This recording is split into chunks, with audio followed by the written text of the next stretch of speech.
The United States is reinstating the death penalty at the national level after authorization by Congress and the President. Attorney General William Barr announced 5 executions have been scheduled for December and January. But the issue remains controversial and emotive in the country, and this action reverses a moratorium that's lasted for 16 years. So why now? And how will the policy be carried out by the Trump administration? And what opposition will come on yet another issue about which America is deeply divided? Well, to discuss these issues and more, I'm happy to be joined in the studio by Yin Bo, Associate Professor in the College for Criminal Law Science at Beijing Normal University, and Edward Lehman, Managing Director of Lehman, Lee and Shu. That's our topic. This is Dialogue. I'm Jeff Moody.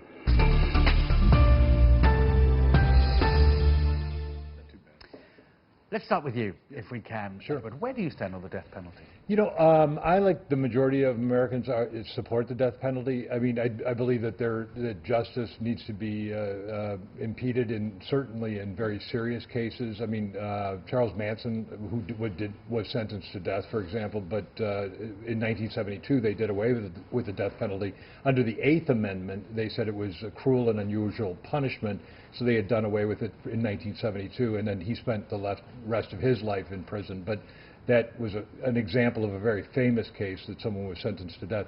On the federal death penalty, there's 62 people right now that are in death row. One of them is the Boston Marathon bomber, for example.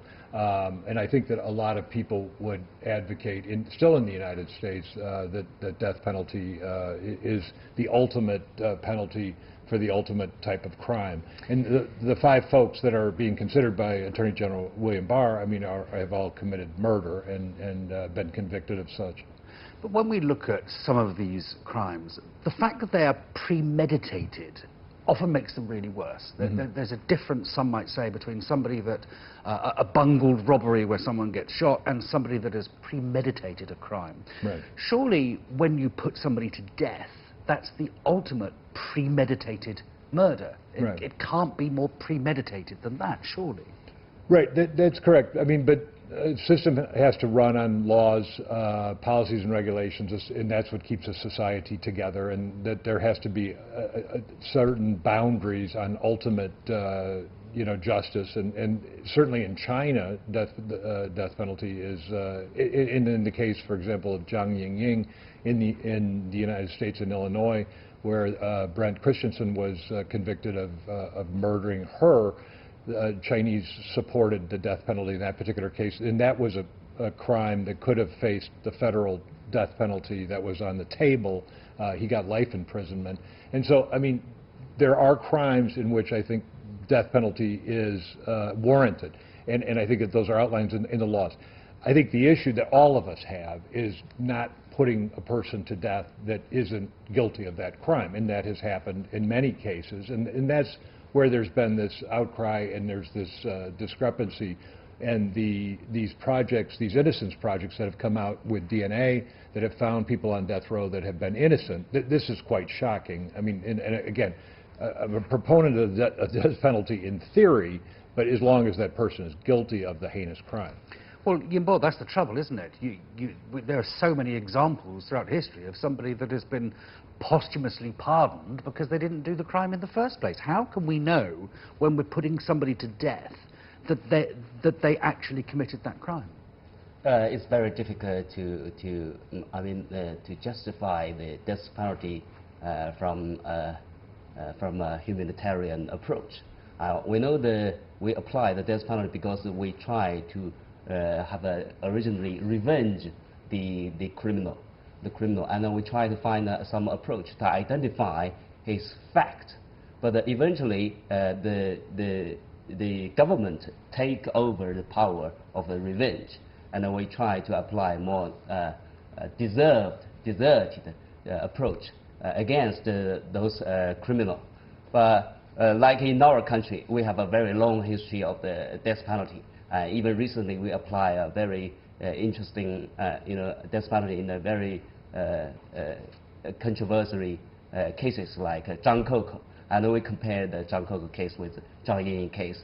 It actually raised the gap between the Chinese legal ethics and the American legal ethics. And we find eventually, even though we claim that the Zhang Yingying case, in the Zhang Yingying case, Chris Tenson should be sentenced to death, but ironically to the Chinese people, that Chris Tenson was sentenced to life imprisonment rather than the death penalty, as we expected. But in Zhang Koko case, we look at it seems that he actually has some, it should be leniently treated because some circumstance. But eventually, Zhang Koko has no controversy in terms of the legal debate and was sentenced to death. But that's the problem, isn't it? There's an emotional level here that you make a decision on. There are some crimes that we feel are worse than others. For instance, a murder of a child. Sure. or a police officer. You're using emotions to determine somebody's life. Right, and the thought process here is, again, due process. Due process, which is the state is prosecuting the case, and then that the person has adequate defense, and that evidence is brought forward. Again, it is an emotional thing, and when you have it in sound bites like Zhang Yingying's case, China, by the way, has walked back posthumously saying that someone did not commit a murder 20 years after that murder happened, and that was not too long ago. I mean, these things happen. Yes, they're all emotionally charged. In these particular 5 cases that Attorney General Barr would like to bring back, actually they've all been involved in extreme cases where children were murdered or an elderly person was murdered. There has not been a federal execution since 2003. In that particular case, it was an Army private that was killed by a guy called Lewis Jones, Jr. 2001 was a case, Timothy McVeigh, which happened under the Clinton administration in 1995. He was finally executed under the federal execution law in 2001. So that was the one before, but we haven't had it since 2003, which is the Obama administration.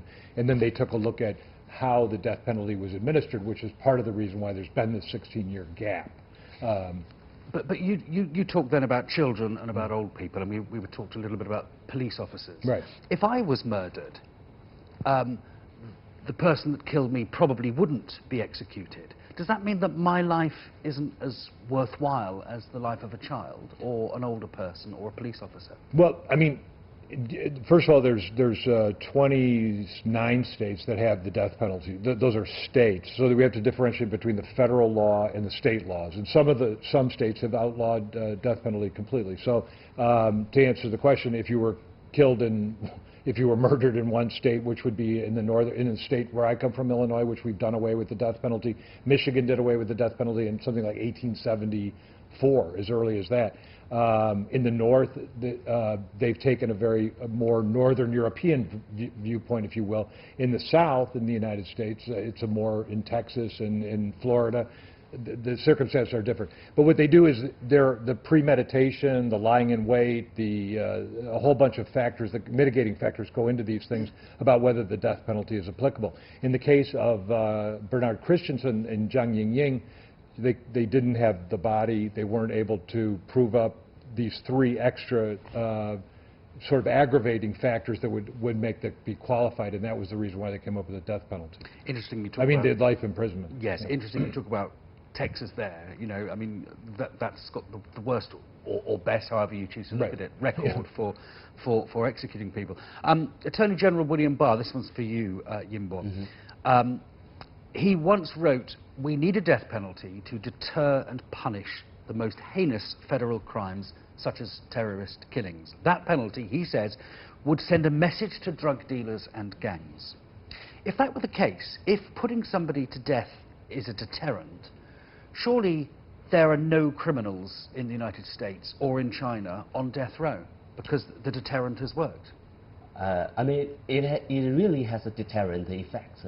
If you look at the Zhang Yingying's case, very interestingly, after being convicted and sentenced to life imprisonment, Chris Tenson released a kind of smile, a kind of very strange and really relaxed smile. It seems that he has already, get out of the death penalty threatening.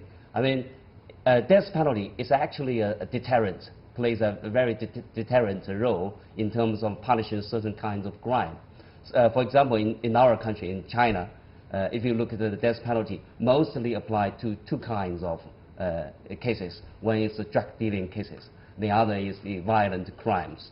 And nowadays, the figure of death penalty applying in the drug dealing cases more than the violent crime at the moment, because we have a previous opium war history. You know, so we have applied a very strict policy against the drug dealing cases. I think it will definitely play a role in terms of deterring certain kinds of crime. But we cannot eliminate all these figures in terms of crime.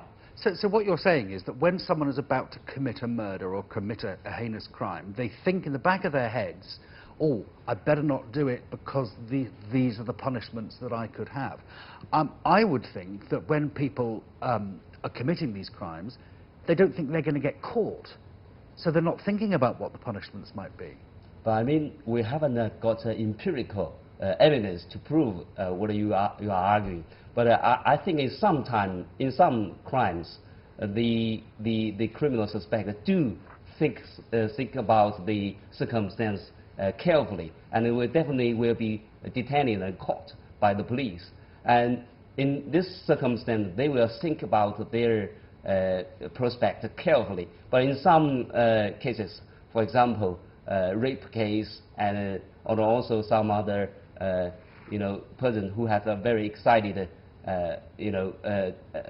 reflection. Sometimes we cannot control this kind of crime, but I mean, empirically, it definitely have a certain kind of deterrent effect against some crimes.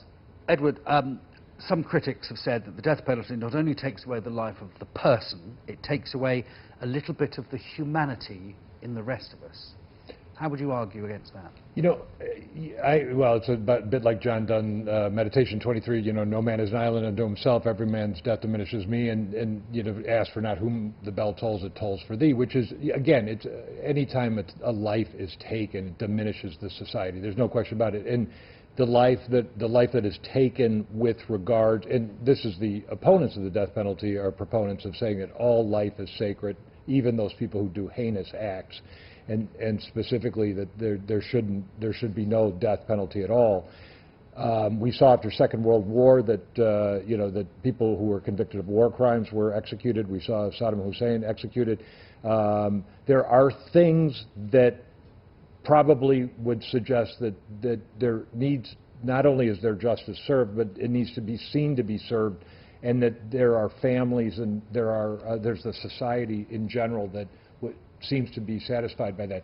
The outcry with the Zhang Yingying case, this is again, just to give some context, she was a student who came to the University of Illinois at Urbana, largest Chinese population of all the students. There's 1 million students studying abroad, 373,000 in the United States, largest amount in Champaign-Urbana.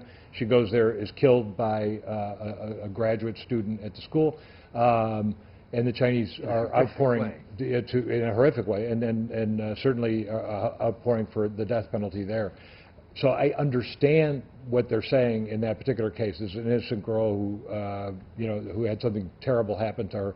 He only got life imprisonment, which is a very terrible crime.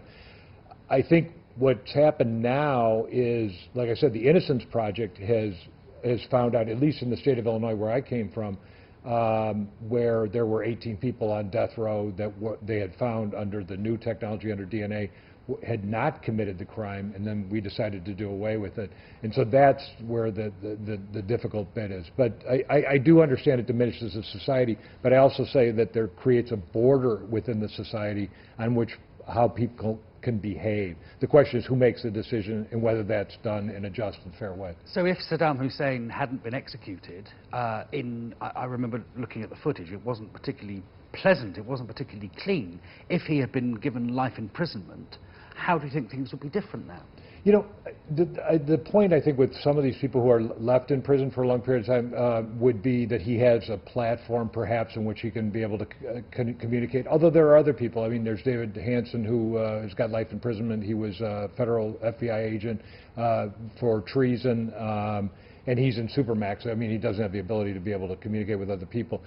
But like I said, I think that there was some cry for justice, which is almost biblical, you know, an eye for an eye, a tooth for a tooth, and that's where the death penalty came in. The problem with the federal death penalty since 2003 has been this drug concoction, which caused in the state of Oklahoma a fellow to have 600 breaths, and it took him about 2 hours to die. Before he was being executed at the time, so it's through lethal injection. And so that Attorney General Barr has addressed that. They would do the single drug, and that the execution would be more humane. So the issue is our Eighth Amendment, is it cruel or unusual to do this? And that's why it's been stuck in limbo for these 16 years. Okay, well, let's look at the 16 years in just a couple of minutes. Sure. Because I want to look at the whole politics of the thing. Why now, and what this has got to do with Trump and the fact that he's seeking re-election. But we'll take a quick break and we'll come back in just a couple of minutes.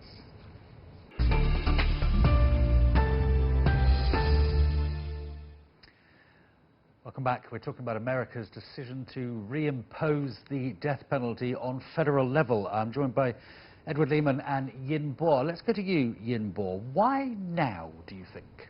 Why have they decided right now to reinstate the death penalty? As far as I know, Trump's own idea is to apply the death penalty for quite a long time. But why it is now to make a decision to apply this death penalty, I think it's because of the popular election. They try to win more votes from the American people. As far as I think, even in our country, the popular will is definitely be respected by the government. If the popular will think that, oh, death penalty is very important, now our society is not so safe and the social order is so bad, we definitely need to apply a certain kind of deterrent approach against the crimes. But you see, that sits with me very badly because the fact that, I mean, okay, these people have, as far as we know, committed heinous crimes, they've not given a thought to their victims, etc., etc., etc.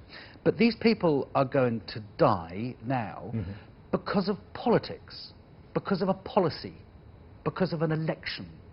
Is that fair, do you think, Edward? Well, I mean, the way you frame the question, it sounds unfair. However, I mean, when you look at the 5 people that they're talking about, so it's due to commence on December 11th and go into January 2020 with these 5 particular people. They've exhausted, so they've been convicted of these crimes. They've been through the appeal process, and some of them it's been about almost 20 years with regards to the time that the crime has happened until now. There is now federal lawsuit there's 62 people on federal death row right now. There's been a lawsuit instituted to say it's still cruel and unusual with the Drug Administration, and so it has to go through a review process. The review process began under the Obama administration, was 2003, when one of these was botched and went for quite a long time. And so I do believe that this has been looked at for quite a long time over a number of different administrations. Like I said, Timothy McVeigh, 2003 was the last one that was administered. The one before that was 2001, was Timothy McVeigh from 1995. So I think that the swing has gone forward. Remember, the United States in 1972 abolished the death penalty. They brought it back in 1988. Then it lay dormant. So it's kind of gone up and down through a number of administrations. 1972 was Richard Nixon. I mean, 1988 you've got Ronald Reagan. This stays with the right side, with Mr. Trump. I mean, right meaning the populist right side. wing. Yeah, Yep. exactly. Yep. And so it makes sense for what's being said. However, I do think that there are proponents on both sides of the aisle that are pro-death penalty, and it depends on which part of the country you're from, I think, in the United States. And like I said, what's more complicated is that Chinese death penalty cases are all reviewed at the Supreme Court level, on the national level. In the United States, they're both state and on a national level. Now they're instituting this federal more than they had before. But obviously, a much quoted statistic, Yin Bo, is that China executes more of its people than any other nation. But of course, China is a very populous nation, so that's kind of going to be inevitable, isn't it? But do you think then that it's right that politics determines somebody's life? I think it's entirely wrong, because according to the rule of law, we should apply the same rule to every individual. We have equal treatment to every individual criminal suspect or the criminals. I think because it is because Anglo-American politics in the United States, there are 52 different jurisdictions, and different jurisdictions have their own different politics. And of course, you have your own kind of due process to apply the jury to every individual criminal cases. And it's this jury who decided whether this guy should be guilty of murder or not. And eventually, it might be he or she to decide whether the execution of death penalty should be applied. Compared to the United States regime, we have a very unified system. Some cases, like a Zhang Ying case, wherever it happened, it would definitely be the Chris Tenson will definitely be sentenced to death, because I'm a practicing lawyer. In the same time, such kind of cases normally some famous lawyers will definitely accept, but we'll definitely know what the result will be, because it has no effective defense in terms of this kind of heinous, serious case. But in the United States, it might be different, because you have the jury trial. They have a very flexible rule in terms of even substantial law and procedural law as well. So actually, you have a discrepancy. I mean, for example, in the Zhang Ying case, even there are only 2 jurors who are against the death penalty. The death penalty will not be applied. And just being from Illinois and a practicing Illinois lawyer, so I'm just going to comment on this. Number one, Illinois death penalty is abolished. Okay, but again, Zhang Ying was murdered in Illinois. Then they brought it in the federal court in Peoria, Illinois, and they brought this under the federal statute, which is the one we're talking about. William Barr is trying to get going again, specifically to try to get the death penalty. So our state abolished it. They brought it in the federal court in our state. They brought it up on federal. And what has been talked about here is that the jury had to find him. 12 people had to unanimously decide to convict him, which is what happened. And then 12 people have to decide, these are from the local Peoria area, whether that person should get the death penalty. So in this particular case, 10 out of the 12 said he should get the death penalty, and 2 abstained. But what I mean, whether the justice is so localized, because the juror is local, right, rather than federal. I mean, it's not. As far as I know, the jury jurors are majority local white people. That's right. But again, that's the whole problem, isn't it? Because it becomes a case of chance. It becomes a case of, what's the politics of the day? Who's on the jury? What sort of emotion? What sort of zeitgeist is going around at that particular time? And that's the thing that worries me the most. And we haven't even begun to talk about the whole racism side of this. Sure.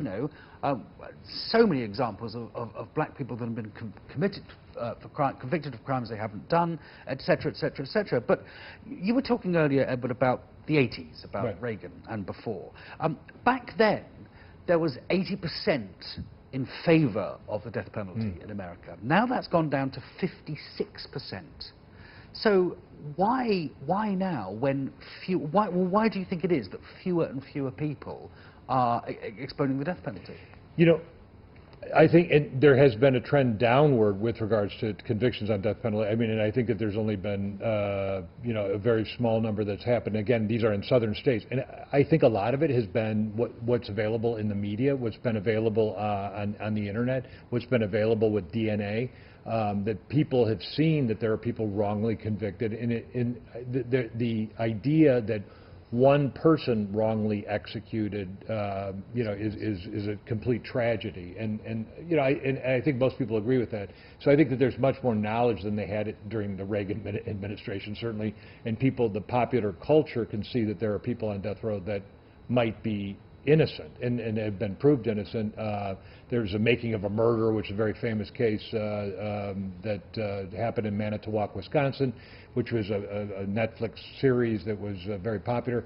And so I think things like that have captured the public's imagination that people are convicted wrongly and that they should go free. So that's why there's a trepidation.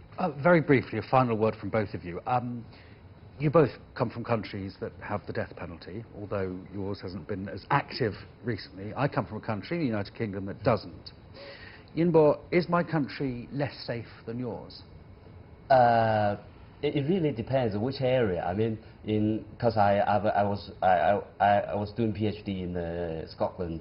I have experience of studying in the UK. I mean, in some area like Luton near London, a little bit unsafe. I mean, to be honest. But in some city like where I'm living, like in Aberdeen, quite safe. Very safe place. Same to you. I have 30 seconds left. Edward, safer or not as safe? Safer in the UK, safer yes. For sure. No question about it. I come from Chicago. There were more people killed in the city of Chicago last year than were killed in Afghanistan in the war. So not so much of a deterrent after all.